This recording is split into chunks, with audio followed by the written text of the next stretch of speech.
Согласно распоряжению правительства, в аптеках медицинские маски должны реализовывать не дороже 10 сомов. Об этом 16 марта АКИ-пресс сообщили в Управлении регулирования сфер Госагентства антимонопольного регулирования.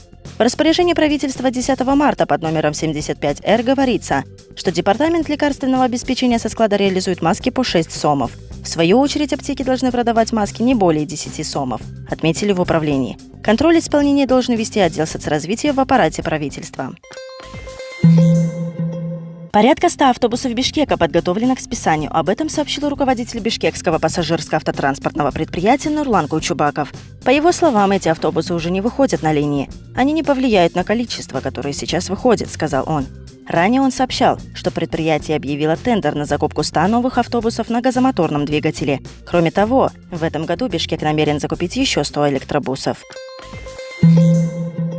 Депутат Джугурку-Кенеша Алмазбек Акматов 16 марта на заседании Комитета Джугурку-Кенеша по аграрной политике поинтересовался, закрыты ли границы с Казахстаном.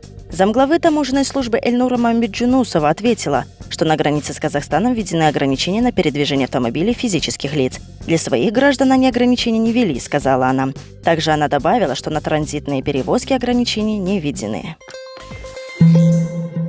В Бишкеке задержана подозреваемая в автоугоне. Как сообщили 16 марта в УВД Ленинского района, вечером 27 февраля на пересечении улиц Ахунбаева и Теналиева девушка вызвала такси. Доехав до указанного места, она не стала платить за такси. Тогда водитель решил вызвать милицию. Пока он звонил в правоохранительные органы, девушка села за руль и угнала машину. Водитель обратился в милицию, и данный факт зарегистрирован в ЕРПП как угон автомототранспортного средства. Оперативники ГОМ-2 Ленинского РУВД задержали подозреваемую 1997 года рождения. Ее водворили в ИВС ГУВД Бишкека. Суд санкционировал ее арест с содержанием в СИЗО-1.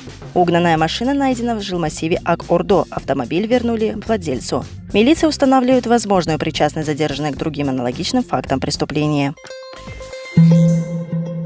Асылбек Асаналиев из Сокулукского района Чуйской области со своей семьей проживает в Японии. Корреспонденту Турмушин рассказал, что находится в городе Цукуба и работает в ресторане.